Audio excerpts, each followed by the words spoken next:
CCTV short news നിങ്ങൾക്കായി സമർപ്പിക്കുന്നത് power guard solar system Koonamuchi. നമസ്കാരം. CCTV ഷോർട്ട് ന്യൂസിലേക്ക് സ്വാഗതം. ചെറുവനങ്ങാട് നെല്ലിക്കുന്നിൽ വീടിനുള്ളിൽ മനുഷ്യന്റെ അസ്ഥികൂടം കുഴിച്ചിട്ട നിലയിൽ കണ്ടെത്തിയ സംഭവത്തിൽ കൊലപാതക സാധ്യത തള്ളാതെ പോലീസ്.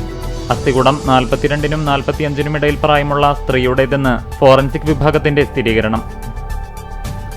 വികസന കുതിപ്പിൽ സമാനതകളില്ലാത്ത ചരിത്രം കുറിച്ച് ഗുരുവായൂർ. തുടർച്ചയായി 3 തവണ സ്വരാജ് ട്രോഫി നേടുന്ന ആദ്യ നഗരസഭയെന്ന ബഹുമതി ഗുരുവായൂരിന് സ്വന്തം. 50 ലക്ഷം രൂപയും ട്രോഫിയും പ്രശസ്തി പത്രവും അടങ്ങുന്നതാണ് പുരസ്കാരം. മുണ്ടൂരിൽ വെച്ചുണ്ടായ വാഹനാപകടത്തിൽ വേലൂർ സ്വദേശി മരിച്ചു. പഴഞ്ഞിവീട്ടിൽ പരേതനായ വേണുവിന്റെ മകൻ 32 വയസ്സുള്ള വിഷ്ണുവാണ് മരിച്ചത്. മറ്റൊരു വാഹനത്തിന് സൈഡ് കൊടുക്കുന്നതിനിടെ നിയന്ത്രണം നഷ്ടപ്പെട്ട ബൈക്ക് റോഡരികിലെ മരത്തിൽ ഇടിക്കുകയായിരുന്നു. ഗുരുവായൂർ മർച്ചന്റ് അസോസിയേഷൻ പ്രസിഡന്റും നഗരസഭ മുൻ വൈസ് ചെയർമാനുമായ TN മുരളിക്കു നേരെ പേപ്പർ സ്പ്രേ പ്രയോഗം. അജ്ഞാതന്റെ അപ്രതീക്ഷിത ആക്രമണത്തെ തുടർന്ന് മുരളി ചികിത്സ തേടി. ഗുരുവായൂർ ടെമ്പിൾ പോലീസിൽ പരാതി നൽകി.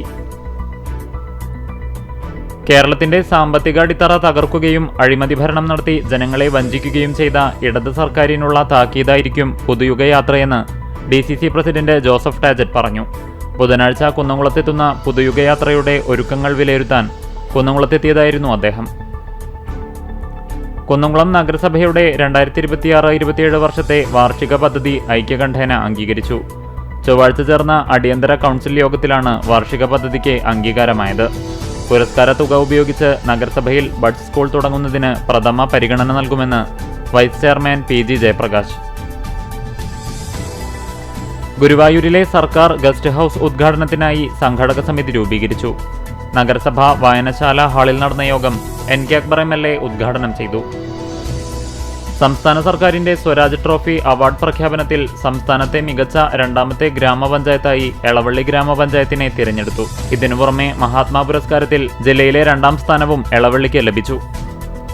മുരളി പെരുന്നെല്ലി MLA നയിക്കുന്ന മണലൂർ നിയോജക മണ്ഡലം വികസന മുന്നേറ്റ ജാഥയുടെ ആദ്യ ദിനത്തിലെ പര്യടനത്തിന്റെ സമാപനം അഖിലേന്ത്യാ ജനാധിപത്യ മഹിളാ അസോസിയേഷൻ ജില്ലാ സെക്രട്ടറി ഉഷ പ്രഭുകുമാർ ഉദ്ഘാടനം ചെയ്തു.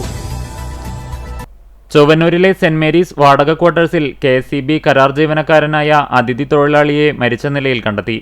ഒഡീഷ സ്വദേശിയായ 40 വയസ്സുള്ള കുണ ഷെട്ടിയാണ് തൂങ്ങി മരിച്ചത്. ജോലിക്ക് വരാതിരുന്നതിനെ തുടർന്ന് KSEB അധികൃതർ രാവിലെ ക്വാർട്ടേഴ്സിലെത്തി നടത്തിയ പരിശോധനയിലാണ് മുറിയിലെ ഫാനിൽ തൂങ്ങിയ നിലയിൽ കണ്ടത്. പെരുമ്പിലാവ് അൻസാർ സ്കൂളിലെ ഭക്ഷ്യവിഷബാധ. DYFI കടവലൂർ പഞ്ചായത്ത് കമ്മിറ്റി സ്കൂളിലേക്ക് ബഹുജന മാർച്ച് നടത്തി.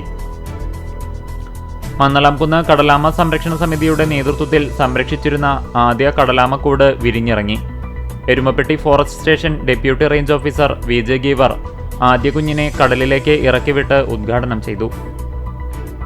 പുതുശ്ശേരി അയ്യംകുളങ്ങര ഭഗവതി ക്ഷേത്രത്തിൽ പൂരാഘോഷത്തിന്റെ സമാപനത്തിൽ പാന, ഗുരുതി തർപ്പണം എന്നീ ചടങ്ങുകൾക്കു ശേഷം അടച്ച നട തുറന്നു. ക്ഷേത്രത്തിലെ പൂരാഘോഷത്തിന്റെ ഭാഗമായി കഴിഞ്ഞ 10-ാം തീയതി പുലർച്ചെയാണ് നടയടച്ചത്. CCTV ഷോർട്ട് ന്യൂസ് നിങ്ങൾക്കായി സമർപ്പിക്കുന്നത് power guard solar system Koonamuchi. ഇതോടെ ഷോർട്ട് ന്യൂസ് സമാപിക്കുന്നു. കൂടുതൽ വാർത്തകൾക്കും വിശേഷങ്ങൾക്കും ഞങ്ങളുടെ web page, Facebook page, YouTube എന്നിവ സന്ദർശിക്കുക. തത്സമയ വാർത്തകൾക്കായി www.cctv online.tv സന്ദർശിക്കുക. നമസ്കാരം.